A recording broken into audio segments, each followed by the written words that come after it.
الله يا ربي يا ربي يا ربي يا الله يا الله يا الله يا ربي يا ربي يا ربي يا الله يا. Assalamu alaikum warahmatullahi wabarakatuh. Alhamdulillah wassalatu wassalamu ala rasulillahi wa ala alihi wa sahbihi wa man tabi'ahum bi ihsanin ila yaumiddin. Ndugu yangu mtazamaji wa TV Africa, kwa mara nyingine nakaribisha katika kipindi hiki muhimu sana, kipindi cha aqida, ambapo hii leo tunaendelea na mfululizo wa vipindi vyetu ambapo tunazungumzia al-iman huwa an-nuru alladhi yudhi'u tariq. Imani ndio mwangaza ambao unaotoa mwanga katika njia. Tumeona mambo mbalimbali ambayo yanahusiana na iman na jinsi imani ilivyokuwa inaakisi mambo mazuri kabisa katika maisha yetu. Leo biidhnillahi taala tutaiangalia imani na jamii, dauru al-iman fi binai al-mujtamaati saliha, nafasi ya imani katika kujenga jamii njema, jamii iliyokuwa ni njema. Na hapa biidhnillahi taala tutaona kwamba imani ina nafasi yake katika kutengeneza udugu katika jamii na kusaidiana. Tutaona hadithi au aya na hadithi mbalimbali zinazoelezea watu kuwataka wawe ni wamoja, lakini tutaona mifano mbalimbali kwa masahaba na jamii mbalimbali jinsi walivyofanyia kazi jambo hili kwa ujumla wake, na tutaangalia vipi naweza likaakisi katika jamii yetu kwa ujumla jambo hili. Ndugu yangu katika imani, hivi sasa jamii mbalimbali zinaishi katika mazingira magumu, mmonyoko wa maadili, naishi katika matatizo mbalimbali. Sasa jamii hizi zinatafuta ni kitu gani ambacho kipo kinachoweza kuondoa shida hizo ambazo zipo katika jamii. Hakuna zaidi ya iman. Iman ni kitu ambacho ni kitu muhimu sana, ndio maana program zetu hizi, vipindi vyetu hivi vimechukua jina hilo. Iman ndio mwangaza ambao unaoangaza njia za maisha kwa ujumla. Ndugu zangu katika imani,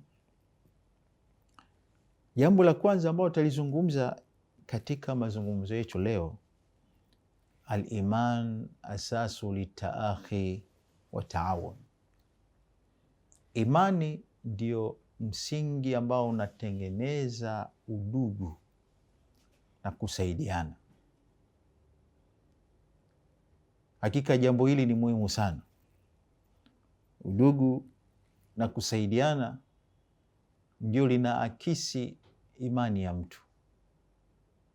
Kwa hivyo tutaona Qur'an na mafundisho ya Mwenyezi Mungu Subhanahu wa Ta'ala inatufundisha vipi sisi Waislamu kuwa ni ndugu. Anasema Allah Subhanahu wa Ta'ala, innamal mu'minuna ikhwa, hakika si vingine vyovyote waumini ni ndugu. Yani waumini si maadui. Ndivyo ilivyo aya hii, au tafsiri yake ya aya hii ndivyo inamaanisha hivyo.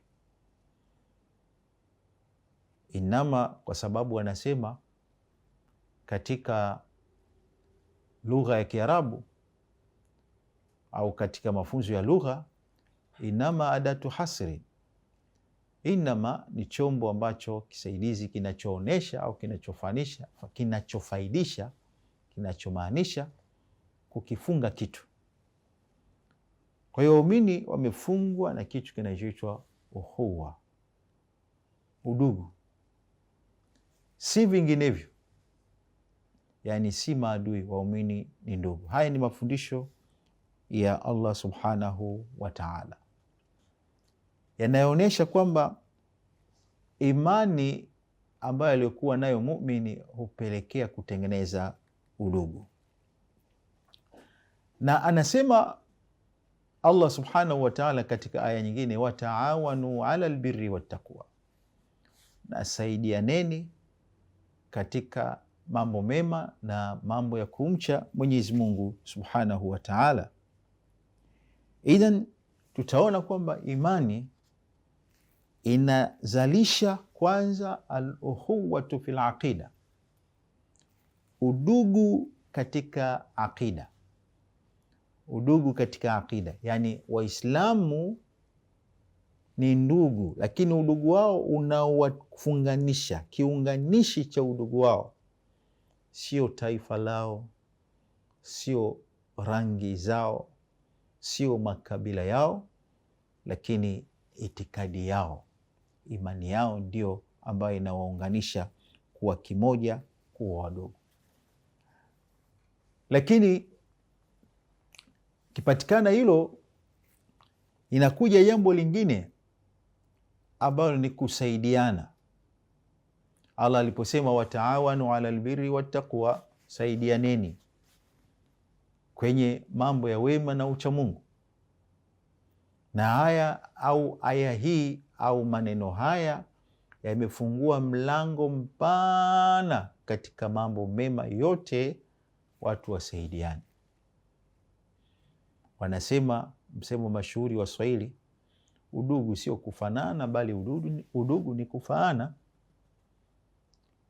Sasa katika muktadha wa udugu wa Kiislamu, udugu wa aqida, ni hawa kuwa ni watu wenye kusaidiana.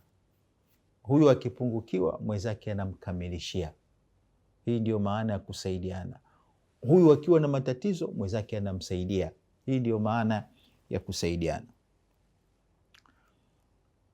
Udugu huu, imani hii inatengeneza watu kushare, kubadilishana manufaa mbalimbali waliokuwa nayo. Ujuzi waliokuwa nao hawa wakapewa wengine. Elimu aliyokuwa nayo huyu akapewa mtu mwingine. Fani fulani aliyokuwa nayo huyu akapewa mtu mwingine. Ziada fulani aliyokuwa nayo huyu akasaidiwa mtu mwingine. Hii inaitwa almanafi almubadala almutabadila, manufaa yanayobadilishwa. Ndio maana unaona kwamba vipi watu tumefikia katika maendeleo makubwa katika mambo wote, nyanja nyingi sana. Kwa nini? Kwa sababu ya kubadilishana manufaa, kubadilishana ujuzi, kubadilishana fani, kurithishana na kupeana. Kwa hiyo imani waumini inawapelekea kufikia katika hali ya kubadilishana manufaa, kupeana na kusaidiana mambo mbalimbali ambayo ni ya manufaa. Lakini imani inapelekea kwenye insaf wa tawadhu, kwamba mtu anakuwa munsif. Na maana ya kuwa mtu munsif, maana yake ni kwamba mtu huyo ni mwenye uadilifu na ni mwenye unyenyekevu, kama tulivyoona katika vipindi vilivyopita.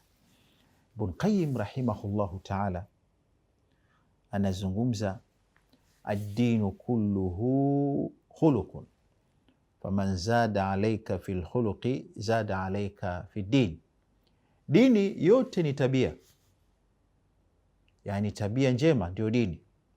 Kwa hiyo aliyekuzidi katika tabia njema, basi ujue dini yake ipo juu, imani yake ipo juu, imani yake ipo juu. Nukta nyingine, aya mbalimbali na hadithi za mtume wetu Muhammad sallallahu alaihi wasallam zinazotulingania, zinazotutaka tuwe wamoja. Anasema Mwenyezi Mungu Subhanahu wa Ta'ala katika aya mashuhuri iliyo katika suratu Al-Imran, aya ya 103. Anasemaje Allah Subhanahu wa Ta'ala? Wa'tasimu bihablillahi jamia, na shikamaneni na kamba ya Mwenyezi Mungu wote. Kamba ya Mwenyezi Mungu imetafsiriwa kama ni Qur'ani tukufu. Kamba ya Mwenyezi Mungu imetafsiriwa kwamba ni Uislamu, aqida. Wa'tasimu, shikamaneni, bihablillahi jamia, na kamba ya Mwenyezi Mungu wote. wala tafarraqu, wala msifarakiani. Aya hii ni aya kubwa sana inayohimiza kushikamana, kuwa pamoja na kutofarikiana. Kikubwa hapa Mwenyezi Mungu amesema tushikamane katika nini? Tushikamane kwenye haki. Pale aliposema bihablillahi, wote tushike kamba ya Mwenyezi Mungu, tushikamane na kitu kimoja ambayo ni haki. Tushikamane na Uislamu wa kweli, tushikamane na Qur'ani, kitabu cha Allah subhanahu wa ta'ala.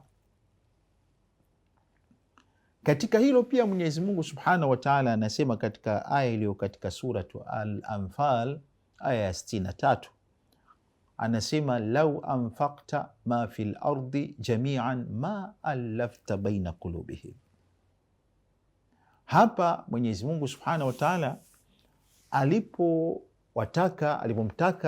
alipowataka umma kupitia Mtume Muhammadin sallallahu alaihi wasallam na kuwaambia kwamba wadhkuru ni'matallahi alaikum, na kumbukeni neema ya Mwenyezi Mungu kwenu, pale ambapo huku nyuma mlikuwa maadui, mlikuwa ni watu ambao ni wenye kuuana, watu wenye kudhulumiana, watu wenye kuparaganyika, hampo pamoja. Lakini nini kilichowakusanya? Uislamu,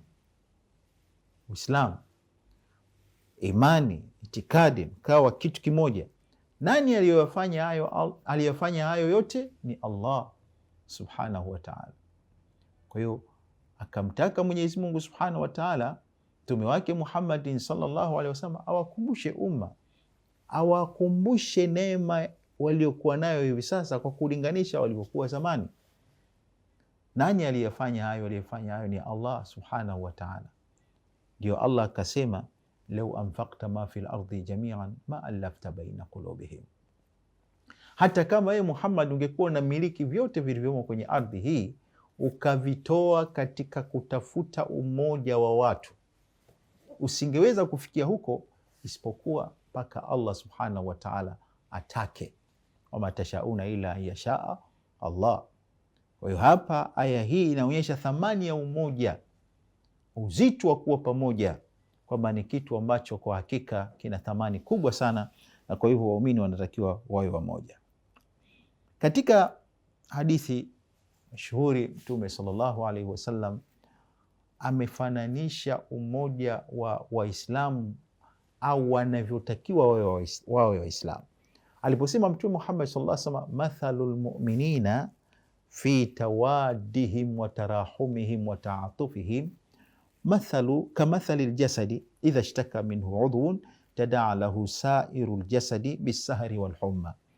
Mtume aliposema mfano wa waumini katika kupendana kwao na kuhurumiana kwao na kuvumiliana kwao, mfano wa kiwiliwili kimoja, pale ambapo kiungo chochote katika mwili kitakapopata na maumivu, basi sehemu iliyobaki nayo huhisi maumivu na homa. Huu ni mfano umeutoa Mtume sallallahu alaihi wasallam kufananisha hali ya Waislamu, kwa maana ya kwamba Mtume sallallahu alaihi wasallam anataka kusema kwamba kuweni kama kiungo kimoja au kuweni kama mwili mmoja, kiasi ya kwamba tumeshikamana sote, tuko pamoja, na kama mmoja akipatwa na shida, basi sisi sote tuishi na hizo shida za huyo mtu mwenzetu. Hii kwa hakika ni kitu muhimu sana cha kufikiria Muislamu. Jenga fikra kwamba labda fulani minanas na fulani minanas, katika watu ambao wako karibu yako, katika Waislamu wamepata matatizo. Je, wewe unahisi matatizo na wewe? Lakini hapa Mtume sallallahu alaihi wasallam anataka kutuonyesha kwamba tupendane na tuwe kitu kimoja, kiasi kwamba tusikubali hata mmoja wetu atoke katika huo umoja, isipokuwa kukiwa na sababu zile ambazo zinaweza kumfanya atoke katika huo umoja, ambazo ni mzito. Tuangalie jinsi masahaba Mtume sallallahu alaihi wasallam walivyoishi swala hili la umoja na mapenzi katika iman baada ya kuwa wamekuwa na iman. Tuje kwenye maisha ya Mtume sallallahu alaihi wasallam. Laqad kana lakum fi rasulillahi uswatun hasana, kiigizo chema ni Mtume sallallahu alaihi wasallam. Yeye ni kiigizo chema chetu. Sasa ikiwa Mtume sallallahu alaihi wasallam ndio kiigizo chema kwa kila mtu, kwa sababu Mtume alikuwa ni mzazi, Mtume sallallahu alaihi wasallam alikuwa ni kiongozi, Mtume alikuwa ni imamu.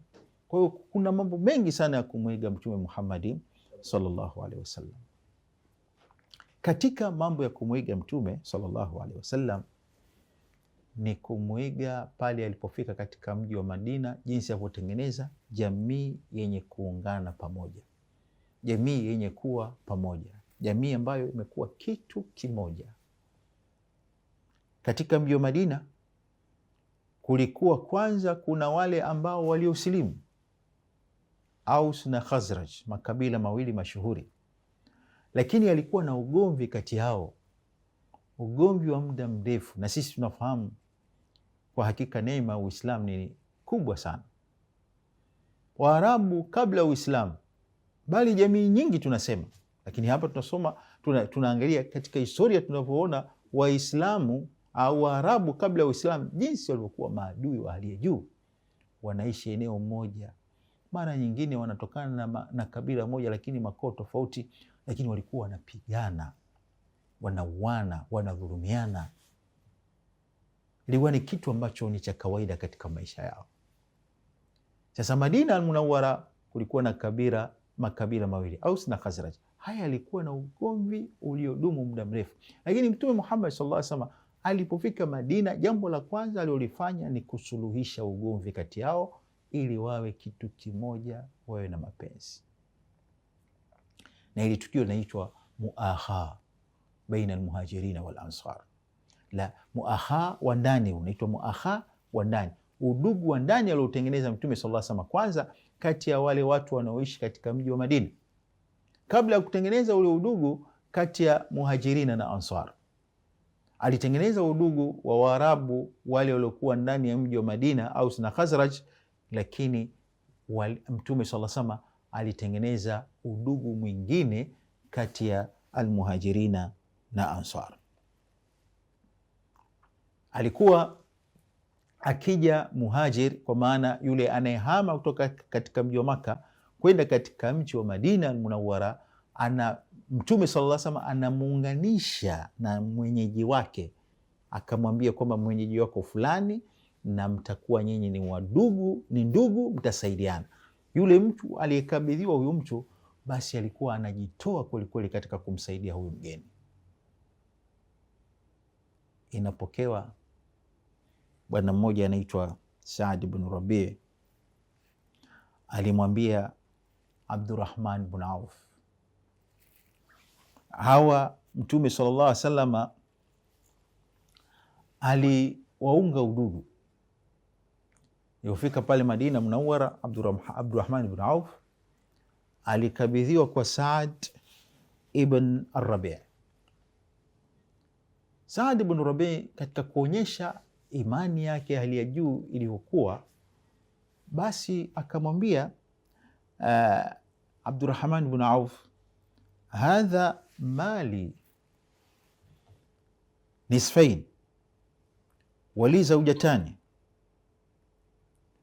wa undhur ayatuhuma ajabatka utalliquha laka.